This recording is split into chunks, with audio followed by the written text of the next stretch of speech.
máme vedle, je to nastavené. Já, že ať mají...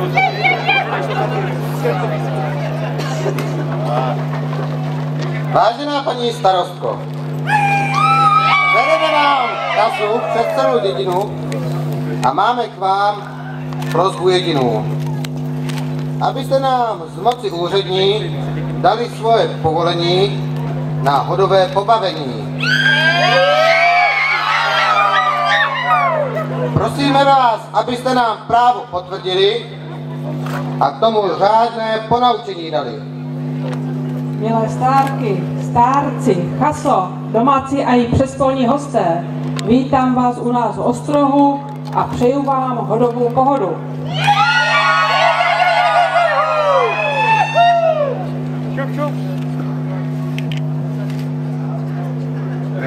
Vždycky dobrým zvykem bývalo a do budoucna aj ostane, že hodovej chase, domácím aj hostom sa nějakých tých novinek o Ostrohu dostane.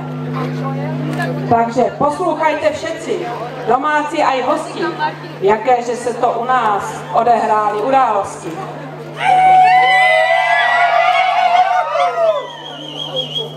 Že ne všetci myslivci k přírodě kladný vztah mají, zde se na jaro přesvědčili, když jsme zjistili, že nám blatničtí myslivci remízek v plachtách vyholili. Během týdňa z toho veliká kauza byla, že aj televize Prima to do krimi zpráv zařadila.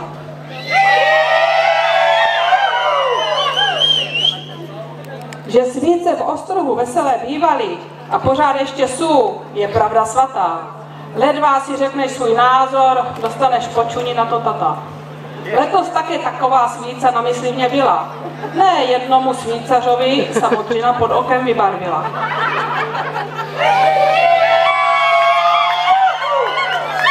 A ještě, že slunko veliké bylo, tmavé sklo na brýlách to napravilo. Na myslivně aj akce bez liskanců bývají. Myslivci tam v létě mysliveckou noc bývají. A i letos k přípravám odpovědně přistoupili. Však guláš, kanči ze šípkovou omáčku a aj zelé navařili.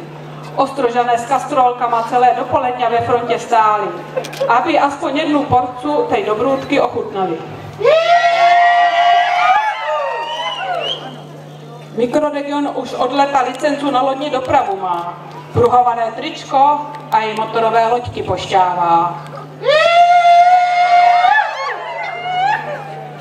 Oslava dalšího ročníku Galuškového Slovácka se velice vydařila.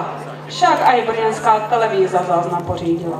Letos se všecko na láně odehrálo a aj počasí oslavám přálo. Účinkujících bylo jak maku, horko jak svině a na nebi ani mraku.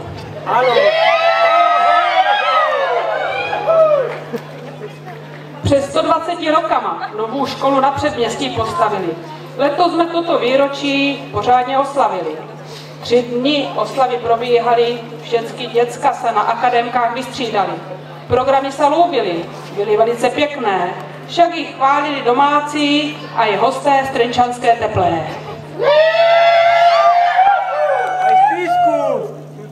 V Ostrohu už není třeba se veliké vody bát.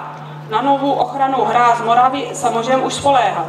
Ani ne před měsícem skolaudovaná byla, však teplu na ní tráva vylašila. Ani ve snu by nás ale nenapadlo, že rybáři tak velice těžký vercajk mají, že novou hráz zničují, když autem přejíždějí.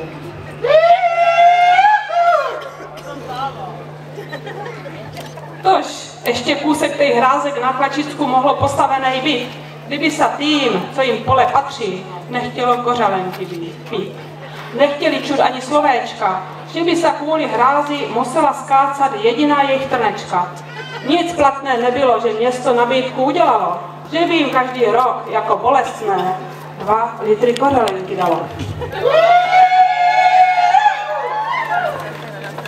Zdravotní péče v Ostrohu zajištěná dobře byla, doktorka Mrazíková, Krhovská či Polášková každou bolest vyléčila. Ale život změna je. Místo doktorky Poláškové teď doktorka Hýžová o pacientů pečuje. A i sestru novou v ordinaci má. Barodu sice ještě nezná jak bobina, ale je rychlá jak blesk a prý aj snaživá.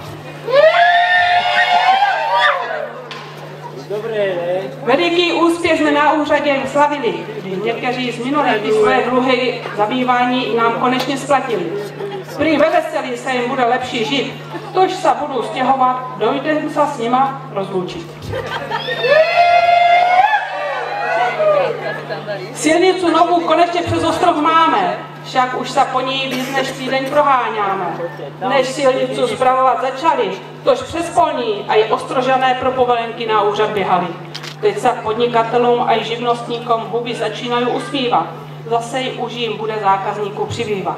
Kvůli nové silnici ostrov nové jméno má, Uherské Ostrůvky se teď nazývá.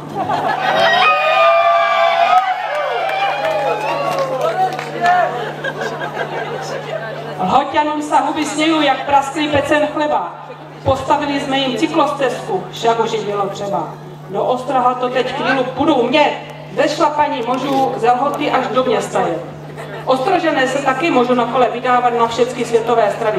Do Slovkova, přes Lhotu, hluk do Němčí a výhledy jak malovaný. Jenom některým Ostrožanům výstavba cyklostezky vrásky na čele udělala. Byli zvyklí, že když na baráku něco spravovali, tož suť poté na polňočku za tmy vysypali.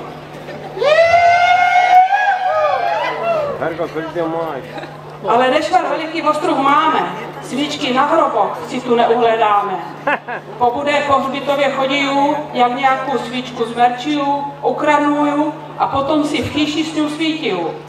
Kdo to je, tušíme, ale za roku jich napřed lapnout musíme. Vymyslené už to máme, fotopast na hřbitov dáme. Jak to všecko nastrážíme, brzy fotky zlodějů po ostrohu vylepíme. V Ostrohu nepotřebujeme venkovní teploměry, že se blíží zima, raz dva víme. Stačí, když našeho slavného cyklistu v trenslách na kole zase zranit uvidíme. Memento Mori 20 let svoje existence vzpomnělo, výstavu a i bitvu pro Ostrožany udělalo. Byla to sláva veliká, do Ostroha se sjížděli lidé zdaleka. Mohla bych vykládat dál o tom, co se stalo, ale lidé čekají, až vám předám hodové zábavy právo.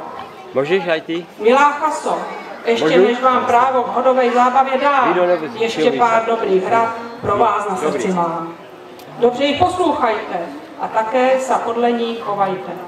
Chovajte se jeden k druhému slušně, nevylijte se, nepřeskajte, jste dospělí lidé a ne malí šušti. Maťo. Čoha je? Hleďte se k dcerkám slušně chovat, ať vás nemusí napomínat nebo zakračovat. Poslouchajte staré dobré rady, že kořálka s vínem nepasuje dohromady. Muzikantů si hleďte, ať jim trůby nevysychají a břuchy ať plné mají, aby dobře hráli a zpívali, ať nám hladem do mikrofona neškrékají. Dobrý, fajn. Majku si hledajte jak oko v hlavě, nebo jak ju někdo smíkne, to je po zábavě. Chovajte se tak, abyste rodičům ani Ostrohu žádnou haňbu neudělali a na letošní hody jenom v dobrém vzpomínali. Hlavně ta chasa. Hlavně ta chasa. V kostele v nedělu se slavnostní hodová mša chystá, je vyzdobený, plno kvítí, svíček dost, tož se dostavte včas, v hojném počtu, střízlivý, vymydlení, sobě, ale i panu farářovi pro radost. A i když jsou hody veliká sláva, nezapomeňte, že v pondělí slušný člověk do práce zase stává. Ano, pojď do práce. Milá Chaso, ráda si s váma na hodové zábavě zatancuju. A k tomu vám teď z moci úřední vaše hodové právo s radostí potvrzuju.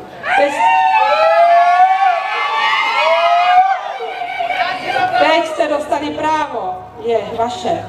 Teď tancujte, zpívajte. Čí jsou hody? Naše! Čí jsou hody? Naše! Naše!